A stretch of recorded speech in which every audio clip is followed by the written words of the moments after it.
Most people in the West have heard of Atlantis, a legendary lost civilization said to have vanished beneath the ocean. But far from the Atlantic, in the ancient traditions of India, there exists a remarkably similar story. A story about a lost homeland called Kumarikkandam. India is not a single culture. It is a mosaic of civilizations. Across this vast country, hundreds of languages are spoken. Different traditions, different histories, different identities. Each one unique in its own way, many of them carrying very ancient roots, and none lesser than the other. People take pride not only in what is their own, but also in what makes their neighbors distinct. That respect for diversity, and the unity that grows from it, is one of the hallmarks of this country. In fact, modern India officially recognizes 22 major languages.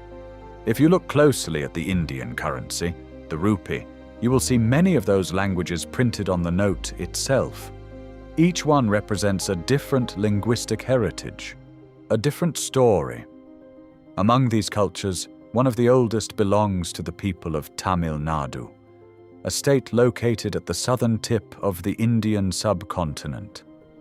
The language spoken here is Tamil. Tamil is not simply a regional language, it is one of the world's classical languages.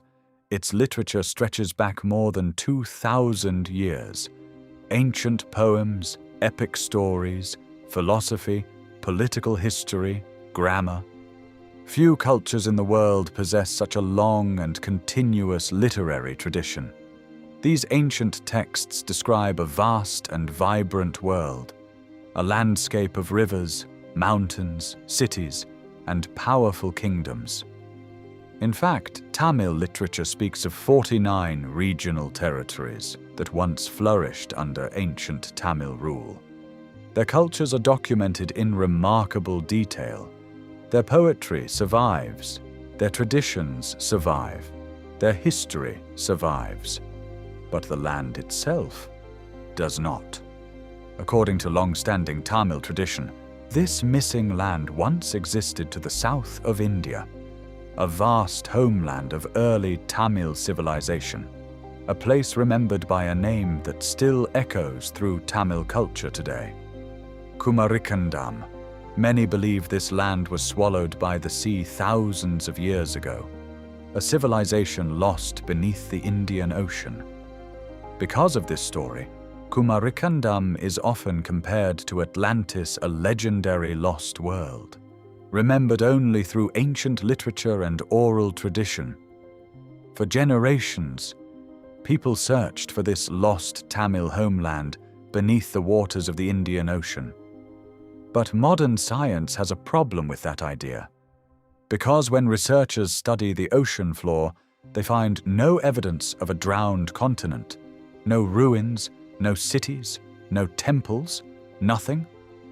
So the mystery deepens. If the ancient Tamil texts describe a real land, and that land is not beneath the Indian Ocean, then where is it? What if the real mystery is not that Kumarikkandam disappeared, but that we have been looking for it in the wrong place? What if the land remembered in Tamil literature was never underwater at all? For many, Kumarikkandam is a mystery of the deep, a Tamil Atlantis believed to have vanished beneath the Indian Ocean. But as an author, an independent researcher who has spent more than 30 years traveling across 25 countries, studying ancient sites, living traditions, architecture, mythology, and indigenous memory, I began to notice something unusual: patterns, connections, geographic clues hidden in plain sight. The more closely I studied the ancient Tamil texts of the Sangam age, the more one fact became impossible to ignore. These poems do not read like fantasy. They read like remembered geography. They describe landscapes, rivers, cities, mountains. They describe cultures, kingdoms, and ways of life in extraordinary detail. In fact, Tamil literature preserves vivid accounts of 49 ancient territories that once formed part of the Tamil world. Their traditions are remembered, their poetry survives, their culture survives, but the land itself seems to be missing. Some call Kumarikkandam India's Atlantis, but while the world has searched for Atlantis in the Atlantic, we have been searching for Kumarikkandam in the Indian Ocean, and I came to suspect that both searches may have been asking the wrong question, because the more carefully I read the Sangam poems, the less they seem to describe a myth, and the more they seem to preserve a map, not a fantasy, not an invention, a real geography remembered in literature but misread for centuries. And what I eventually found was not a lost continent drowned in the past, but a living landscape still visible in the present, something waiting across the ocean. In this video, I want to share that discovery with you. Let's begin. True history is not a luxury. It is a fundamental right, and it belongs to everyone. Best Kept Secrets is a 5-volume journey in pursuit of a clearer, deeper understanding of human civilization, beyond inherited timelines and imposed limits, guided by evidence, context, and memory. Volume 1 is being released now. Volume 2 is in its final stages. The journey continues. History should speak your language. We are translating this series and narrating these videos across many languages of the world. If your language is missing, let us know in the comments. Together, let us move closer to true history, little by little. This is Best Kept Secrets, and this is where the story begins.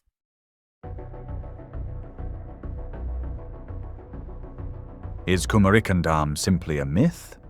Or is it the memory of a real land, preserved in ancient Tamil tradition?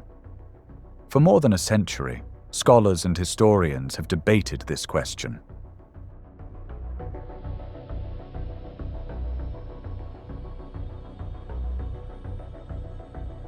Was there truly a lost homeland of early Tamil civilization?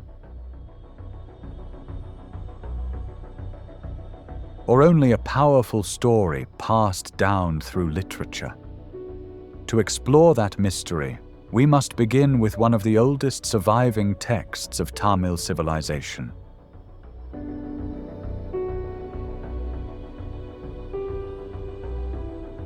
The Tholkappiyam, written by the ancient scholar Tholkappiyam more than 2,000 years ago. In Tamil culture, this work holds a place similar to that of foundational classical texts in other civilizations. It is not only a grammar of the Tamil language, but also a guide to the culture, society, and geography of the ancient Tamil world. And at the very beginning of this text, Tholkappiyam does something remarkable. He describes the boundaries of the Tamil homeland. He writes, "From Venkata in the north to Kumari in the south, this is the noble land where Tamil is spoken." Other poets of the Sangam age repeat the same geography. Again and again, the same boundaries appear. North, Venkata. South, Kumari. And on both sides, the seas. For centuries, scholars assumed this described the geography of southern India. But when we place these locations on a modern map, something strange appears.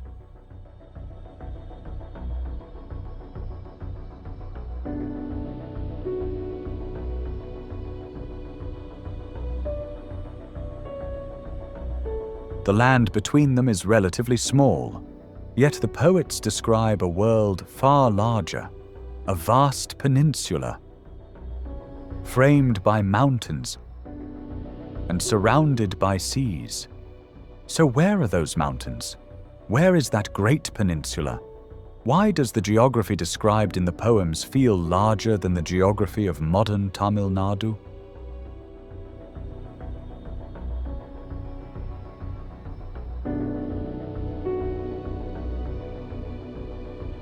For centuries, this question remained unanswered, until we consider a possibility that sounds almost impossible.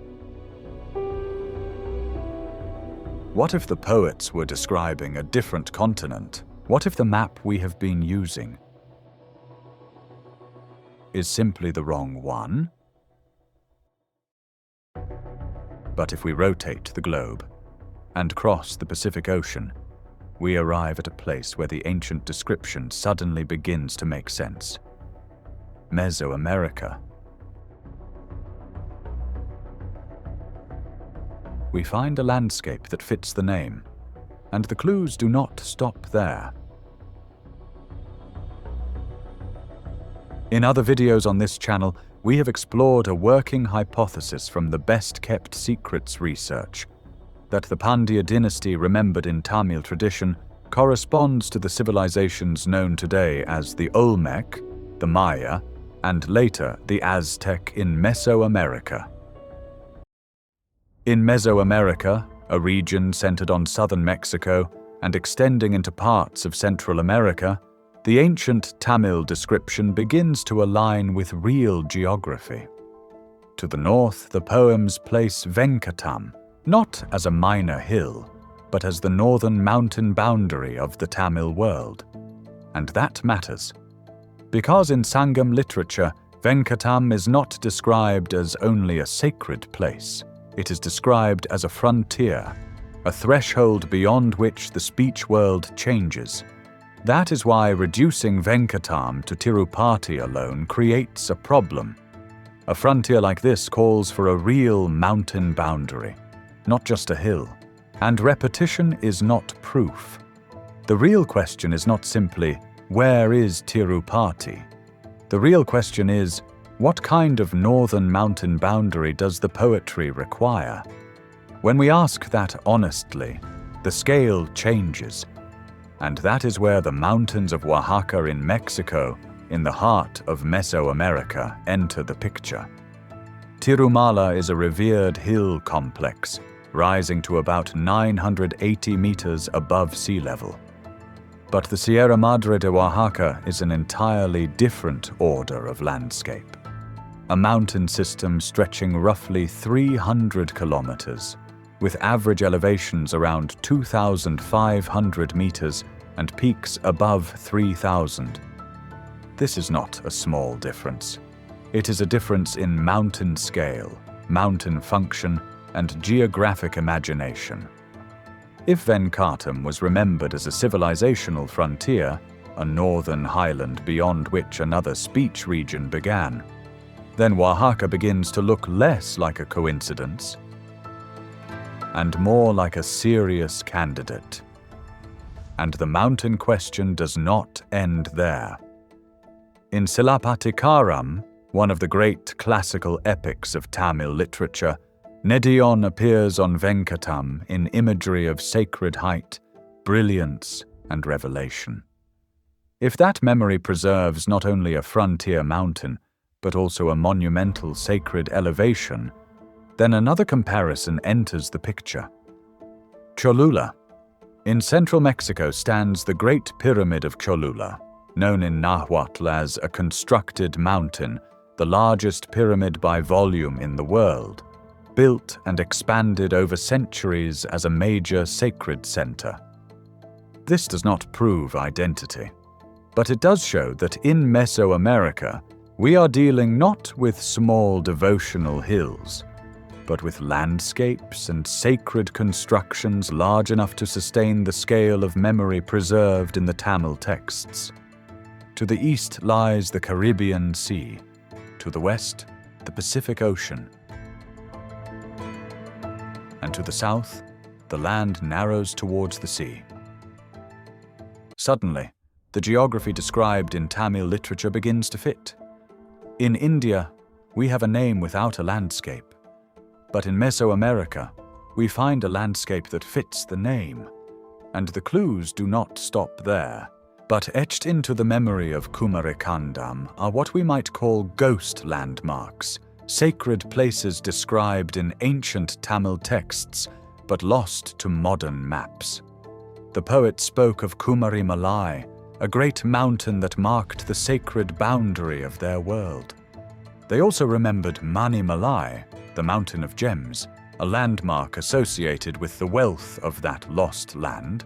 They also described two great rivers, the Kumari River, a natural waterway that shaped the land, and the Pahruli River, remembered not as a natural river, but as a waterway engineered by human hands. If the lost land of the Tamil people truly existed somewhere else in the world, then these landmarks should still be there, hidden in plain sight. And remarkably, they are. In the Olmec heartland of Mexico rises a dramatic volcanic mountain range known as the Sierra de los Tuxtlas. A massive formation rising from the coastal plains, the very place from which the Olmecs quarried the basalt used for their famous colossal stone heads. This mountain is the closest geographic match for the legendary Kumari Malai. And within this same landscape, what Sangam memory preserves as Thimalai, or Fire Mountain, may in this reconstruction correspond to San Martin Pahapan. There is one more remembered mountain in this lost geography. Mani Malai, the Jewel Mountain. And in this reconstruction, its closest echo may lie farther north, in the jade-bearing mountain world linked to the Motagua Valley and the Sierra de las Minas. If Mani Malai preserves the memory of a mountain of radiant stones, that matters.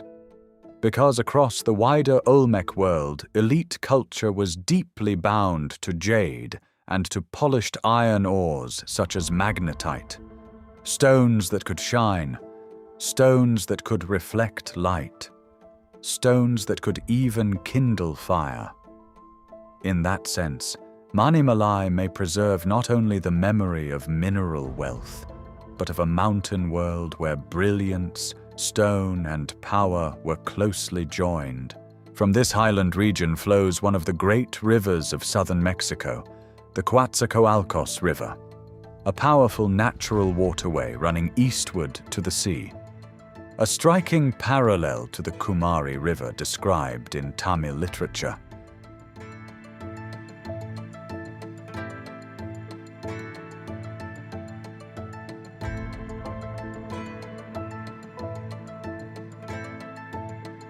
But the final clue may be the most remarkable of all. Among the rivers remembered in Tamil tradition, one stands apart, the Pahruli River. It is remembered not merely as a river, but as a watercourse shaped by human intervention. That changes the search entirely. We are no longer looking only for a river. We are looking for a river civilization, a managed hydraulic landscape, a place where engineering and hydrology met. That is where the Papaloapan Basin becomes so important. Beside the Coatzacoalcos lies one of the great hydrological worlds of southeastern Mexico, and its broader history is inseparable from flood control, embankment, diversion, adaptation, and the shaping of water by human hands. Here, the search no longer asks us to settle for a river alone. It asks us to picture canals, diversions, managed floodplains, engineered wetlands, a landscape actively shaped in collaboration with the people who lived upon it. And this is no longer merely a matter of imagination. Across the Veracruz lowlands, archaeological and remote sensing work has revealed pre-Hispanic hydraulic landscapes marked by raised fields, drainage canals, reservoirs, and managed catchment zones. In the Tlalixcoyan Basin, the evidence points to deliberate efforts to drain wetlands, redirect water, and transform marshy terrain into productive land. In the wider Papaloapan Olmec world, the same pattern appears again in different form. Near Tres Zapotes, the landscape preserves signs of aquatic management. At San Lorenzo, massive earth-moving and basalt-built drainage systems remain among the most striking engineering feats of the early Americas. This was not a swamp passively occupied by ancient people. It was a worked water world, a landscape shaped, diverted, embanked, drained, and lived through by human design. And in that light, the memory of Pahruli changes with it. It no longer sounds like the memory of an ordinary river. It begins to sound like the memory of a river made meaningful through human design. A watercourse not merely found in nature, but altered, guided, and sustained by civilization. The poets did not leave us modern coordinates. They left us something older and in some ways more valuable, a sacred mountain, a remembered mountain of radiant stone, a great natural river, and a river marked by human hands. Once the geography is widened, that pattern no longer drifts as myth. It begins to stand. What once seemed like a poetic echo begins to read like geographic memory. Across this landscape, archaeologists have discovered evidence of large-scale ancient water management, canals, diversions, and engineered waterways that shaped the flow of the land. The fingerprints of a civilization working with water on a massive scale, exactly as the ancient Tamil texts describe. In the landscape of Veracruz, that remembered pattern still endures. What once seemed like ghost landmarks are no longer ghosts. They are mountains, they are rivers, and they are still there, waiting to be recognized.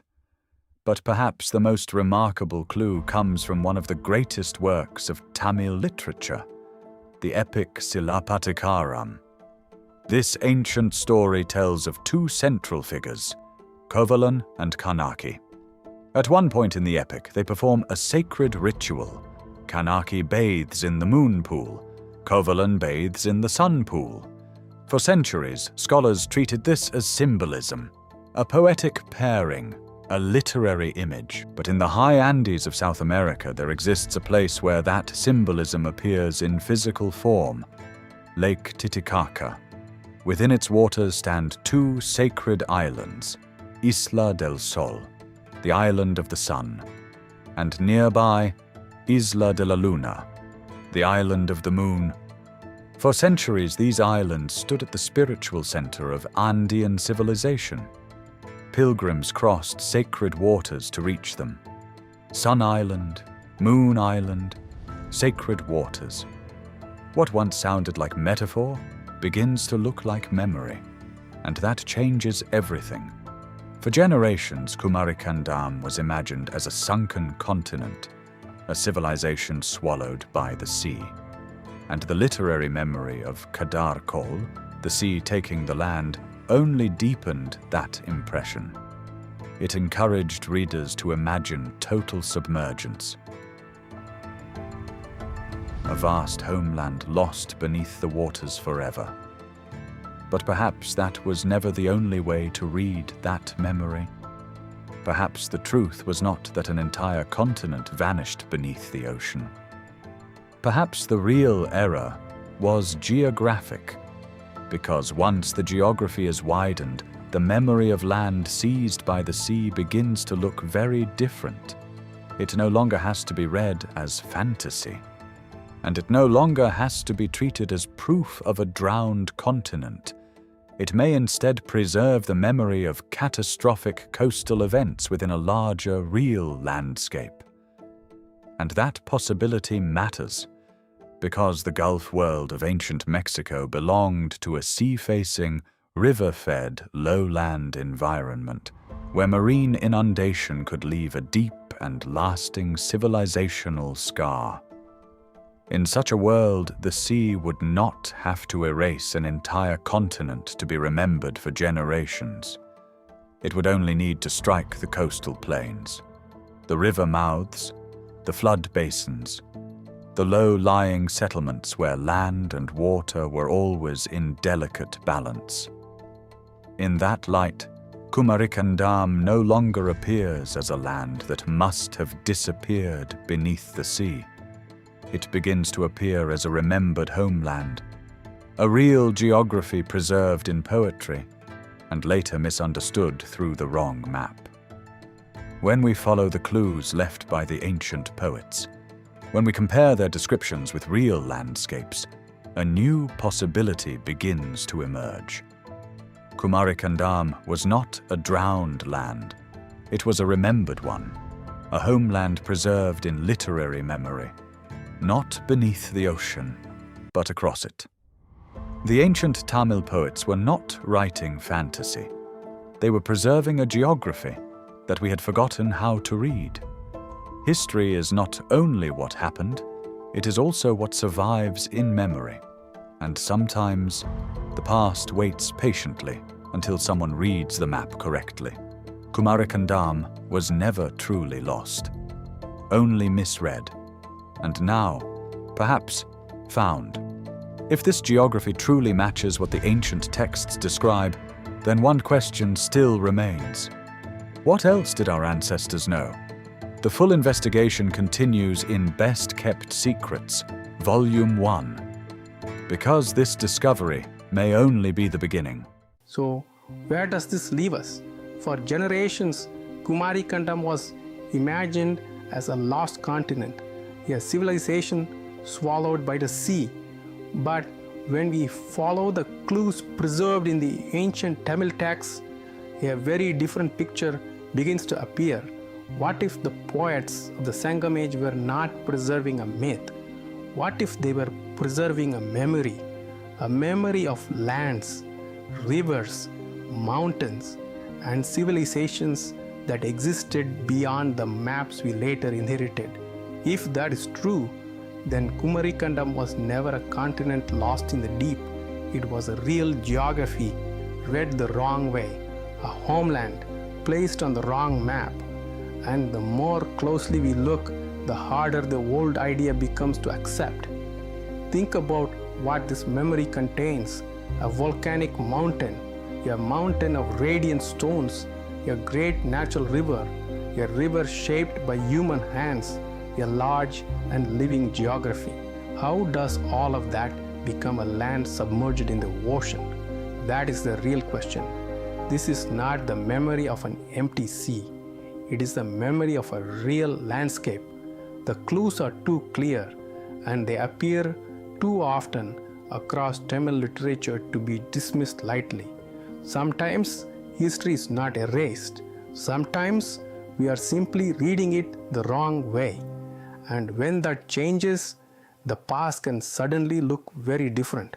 For me, this investigation began with a simple question: what if the problem was not the literature, but the map? Today, we've only scratched the surface of the evidence connecting the Americas to a rotating dynasty from ancient India.